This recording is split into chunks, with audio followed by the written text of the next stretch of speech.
So hello everyone, welcome back to the channel. And yeah, I know it's more than a week since I uploaded my last video. So anyway, let's start today's video.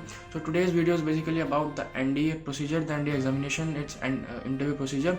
So NDA is an examination conducted by the UPSC twice a year. So it's basically consists of two parts, that is the written examination and the interview. So basically in this video I will only cover the interview part. So let's start the video.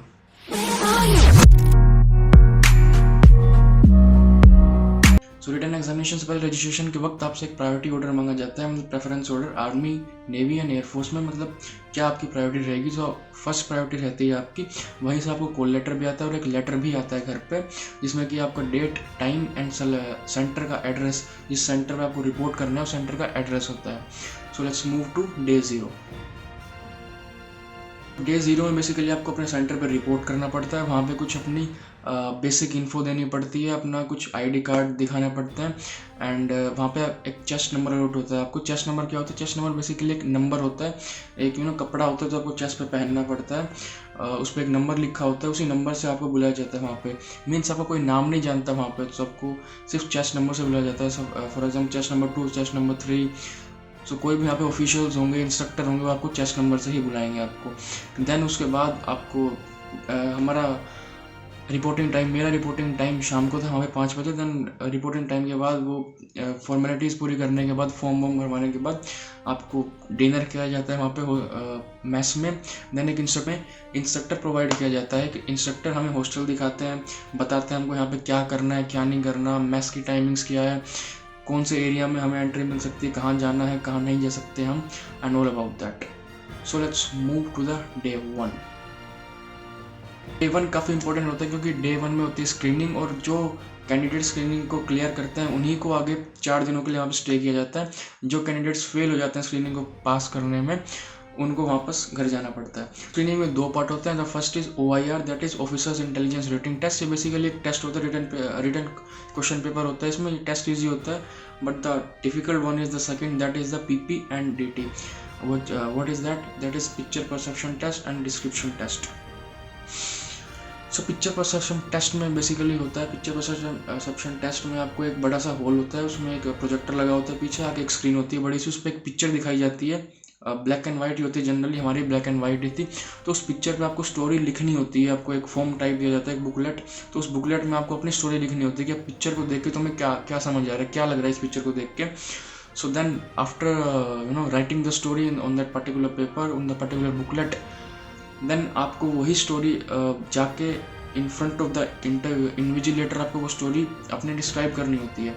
सबसे पहले आपको groups में divide कर दिया जाता है। उसके बाद जैसे कि मान लो जितने भी वहाँ पर मेंबर है उनको 7 to 10 to 12 member depending on the strength of the candidates divide कर दिया जाता है। देन एक पर्टिकुलर ग्रुप को पर्टिकुलर इन्विजिलेटर्स अलॉट होते हैं। देन आपको इंडिविजुअली उनके सामने अपनी स्टोरी नरेट करनी पड़ती है, जो आपने लिखी है वही स्टोरी नरेट करनी पड़ती है आपको 1 by 1, 10 by 10, and at the last आपको एक कॉमन स्टोरी बनाना पड़ता है। मीन्स जितने भी कैंडिडेट्स ग्रुप है वहाँ पे, जितने भी मेंबर्स का, उनको एक फाइनली पर्टिकुलर स्टोरी बनाना पड़ता है कि हम सब ने ये स्टोरी डिसाइड की है। तो उसमें मेरी यही है टिप्स है कि आप मतलब अड़ मत जाना वहाँ की, जो मेरी स्टोरी वही सही है, वही मैं बताऊँगा। उसमें मतलब सबको मिलजुल के काम करना पड़ता है। मतलब अगर आपको लग रहा है कि हाँ दूसरे वाले कैंडिडेट की स्टोरी अच्छी है तो उसमें हेल्प करो, कुछ पॉइंट्स ऐड करो उसकी स्टोरी में। सो वो काफ़ी हेल्प करेगा। देन थोड़ी देर बाद आपके test, written test and PPDT का रिजल्ट आ जाता है स्क्रीनिंग का। एंड रिजल्ट आने के बाद कुछ कैंडिडेट्स वहाँ पे वापस चले जाते हैं जो स्क्रीन आउट हो जाता है वहाँ से, एंड जो पास होता है कैंडिडेट उनको एक नया चेस्ट नंबर अलॉट होता है। हाँ, चेस्ट नंबर नया अलॉट होता है, जो पुराना वाला होता है वो ले लिया जाता है। एक नया चेस्ट नंबर आपको स्क्रीनिंग के बाद अलॉट हो जाता है। एंड देन दोपहर में आप फिर वहाँ पे दोबारा मैस में अपना लंच कर सकते हैं। एक वहाँ पे एंटरटेनमेंट रूम होता है जिसके अंदर TV होता है, सोफाज होते हैं, कुछ गेम्स होते हैं इंडोर, फॉर एग्जांपल चेस होता है, TT होता है एंड कैरम, काफ़ी से गेम होते हैं। यहाँ पे आप TV देख सकते हो, रेस्ट कर सकते हो अच्छे से। देन शाम को थोड़ा आउटडोर भी स्पोर्ट्स होते हैं वहाँ पे, वॉलीबॉल था एंड बास्केटबॉल था मेरे सेंटर पे। देन उसके बाद आप डिनर करो, रेस्ट करो। Then day 1 is all about that. Let's move to the day 2। Day 2 में होता है हमारा साइकोलॉजिकल टेस्ट। साइकोलॉजिकल टेस्ट में 4 पार्ट्स होते हैं: thematic appreciation test, word association test, situation reaction test and the last one is self description test. तो one by one cover करते हैं। सबसे पहले आता है थीमेटिक एप्रिसिएशन टेस्ट। इसमें कुछ पिक्चर्स दिखाई जाती हैं, उस पर आपको छोटे सेंटेंस लिखने होते हैं स्टोरी टाइप में, छोटी छोटी पिक्चर्स होती हैं। And the second one is word association test. Word association test में क्या होता है, एक पर्टिकुलर वर्ड डिस्प्ले होता है स्क्रीन पे सामने आपको 15 सेकंड्स के लिए, तो उस वर्ड पे आपको एक सेंटेंस लिखना होता है। ऐसे ही 60 वर्ड्स अपेयर होते हैं 15 सेकंड्स के लिए, एंड उस वर्ड पे आपको सेंटेंस लिखना पड़ता है, जिससे के लिए जो साइकोलॉजिकल इंस्ट्रक्टर होते हैं आपके, मतलब आपके एग्जामिनेशन को, उसके पेपर को चेक करके आपकी थिंकिंग प्रोसेस का, थॉट प्रोसेस पता लगा सकते हैं कि आप क्या सोचते हो, आप कितने पॉजिटिव हो, आप कितने नेगेटिव हो, और आपकी मतलब उस वर्ड के बारे में मतलब थिंकिंग क्या है आपकी, बेसिकली वही जानना चाहते हैं।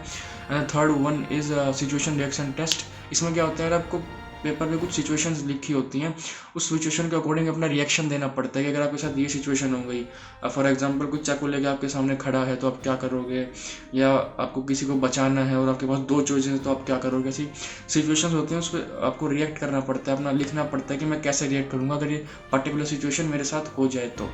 And the last one is self description test.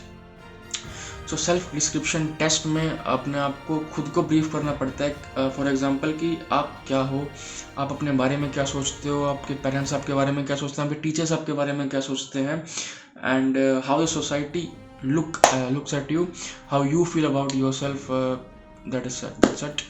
So let's move to day 3.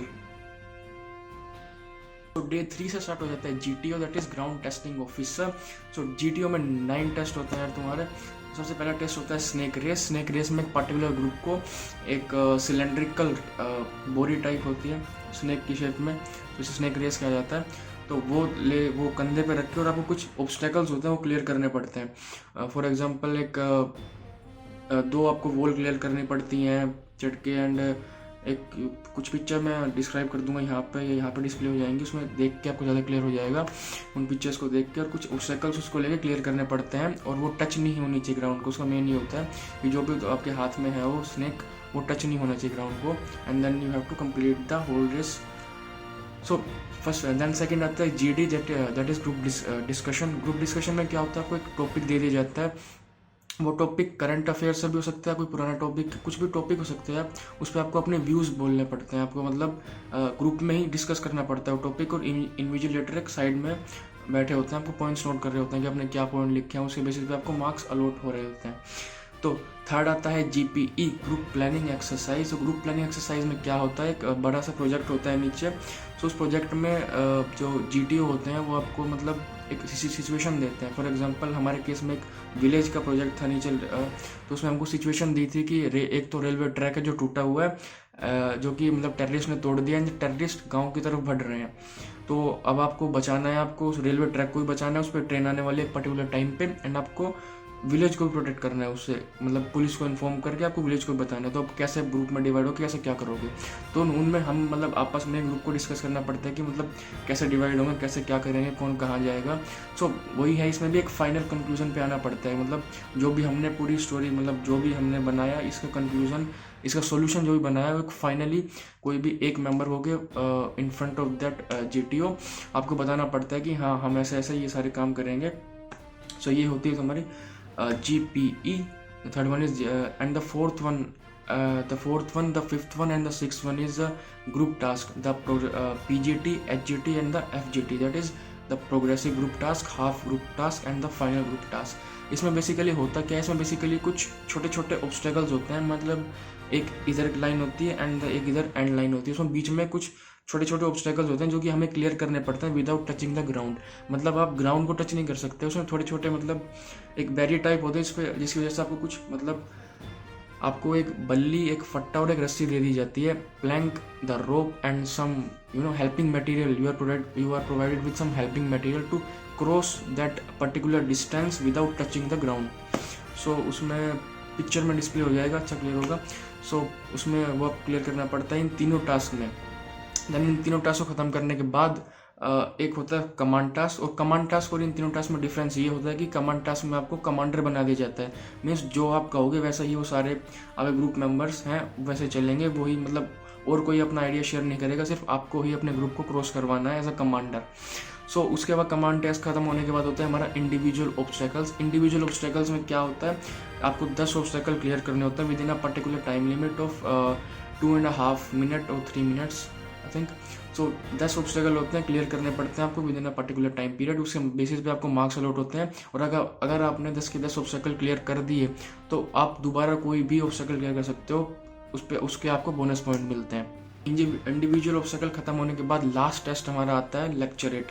Lecturette में क्या होता है, आपको इंडिविजुअली 1 by 1 एक बॉक्स होता है, उसमें से एक पर्ची उठानी पड़ती है। इन पर्ची में कुछ टॉपिक्स लिखे होते हैं, उसमें 3 या 4 टॉपिक होते हैं, और पर्टिकुलर टॉपिक चूज करके आपको उस पर्टिकुलर टॉपिक पे एक स्पीच टाइप देनी होती है 2 मिनट के लिए। हमारे सेंटर पे क्या था, जैसे कि एक पर्टिकुलर कैंडिडेट अपनी स्टोरी सुना रहा है, तो एक दूसरे उससे नेक्स्ट कैंडिडेट को उसमें एक पर्ची लेके बाहर भेज दिया जाता है, ताकि वो अपनी मतलब प्रिपेयर कर सके मुझे क्या बोलना है। जितने वो कैंडिडेट अपनी स्टोरी सुनाएगा 2 मिनट के लिए, उतना ही टाइम मिलेगा बाहर वाले कैंडिडेट को जो नेक्स्ट कैंडिडेट है, ताकि डिसाइड करने के लिए मुझे क्या बोलना है और कौन सा टॉपिक सेलेक्ट करना है। देन आपको उस पर्टिकुलर टॉपिक पे 2 मिनट लेक्चर देना पड़ता है, स्पीच देनी पड़ती है। सो इसी के साथ हमारा इसी के साथ डे 3 हमारा खत्म हो जाता है। So let's move to the day 4। Day 4 is all about the personal interview. So personal interview में आपके सामने होते हैं इंटरव्यूइंग ऑफिसर, और उनके सामने आपको पर्सनल इंटरव्यू अपना देना पड़ता है। तो थोड़ा मैं अपना बताता हूँ। सबसे पहले पर्सनल इंटरव्यू स्टार्ट होने से पहले आपको एक वेटिंग रूम में बुलाया जाता है। फॉर एग्जाम्पल, एक कैंडिडेट अपना पर्सनल इंटरव्यू दे रहा होता है और 2 कैंडिडेट्स वेटिंग रूम में होते हैं, जो नेक्स्ट कैंडिडेट होता है वेटिंग रूम में होता है। सो वेटिंग रूम यार मतलब काफ़ी अच्छा होता है, एसी वेसी लगे होते हैं और कुछ बुक्स रखी होती हैं, आप पढ़ सकते हो वेट करने के लिए। सो वेट काफ़ी देर का करना पड़ता है, मेरे को शायद आधे घंटे 1 घंटे के लगभग बीच में वेट करना पड़ा था वहाँ पे। सो पर्सनल इंटरव्यू डिपेंडिंग ऑन कि इंटरव्यू ऑफिसर को आप में कितना इंटरेस्ट आ रहा है आपको जानने में, और आप कितना सही बता रहे हो, कितना सच बता रहे हो, कि जो भी बता रहे हो। सो आधे घंटे से लेके 1 घंटे या सवा घंटे तक भी चला जाता है पर्सनल इंटरव्यू।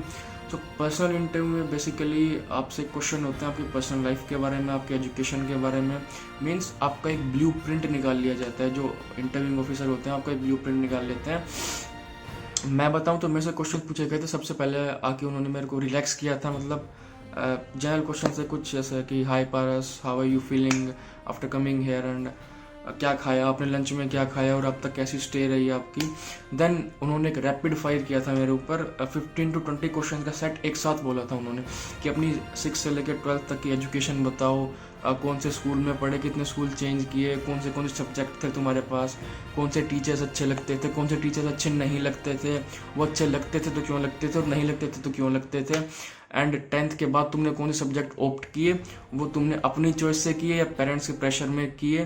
एंड तुम्हारी मतलब रिजल्ट क्या रहा है 6 to 12 तक, तुम्हारे 12th में कितने परसेंटेज थे, तुमने कौन से कॉम्पिटिटिव एग्जाम दी। ऐसे करके 15 to 20 क्वेश्चन तुमने मतलब बैक टू बैक मेरे ऊपर उन्होंने रैपिड फायर की तरह बोल दिए थे। देन उसके बाद क्या होता है कि यार कुछ क्वेश्चन मतलब आंसर दिया मैंने 10 to 12 का, और बाकी क्वेश्चन मैं भूल गया कि क्या थे। तो मैंने कहा कि sir please repeat the question. But उनका एक रूल होता है कि वो पूरे क्वेश्चन दोबारा रिपीट करते हैं। वो मतलब ये नहीं देखते कि तुमने शायद ये क्वेश्चन छोड़ दिए तो वही रिपीट करेंगे, वो पूरा सेट ऑफ क्वेश्चन दोबारा रिपीट करेंगे। तुम्हें खुद सेलेक्ट करना पड़ेगा कौन से क्वेश्चन मैंने आंसर दे दिया एंड कौन से क्वेश्चन रह गए थे। सो ये होता है पर्सनल। उनके बाद फिर वो आपसे कुछ पूछते हैं आपकी पर्सनल लाइफ के बारे में, क्वेश्चन दैट पर्सनल लाइफ कैसी है आपकी। एंड उसके बाद आपकी सिटी के बारे में, मेरी सिटी के बारे में पूछा था कि कौन सी सिटी से आए हो, अपनी सिटी के बारे में कितना जानते हो, किसने आपकी सिटी एस्टेब्लिश की थी, एंड आपकी सिटी में क्या हेरिटेज है, all that. And at the last यही कहते हैं कि बस have a nice day, good luck for your future. So इसी के साथ होता है हमारा पर्सनल इंटरव्यू ख़त्म। So let's move to day 5। Day 5 is the conference day and the last day as well. So day 5 में जितने भी ऑफिशियल्स, आर्मी ऑफिशियल्स हैं वहाँ पे या इंस्ट्रक्टर हैं, वो अपनी यूनिफॉर्म में रहते हैं पूरी आर्मी की।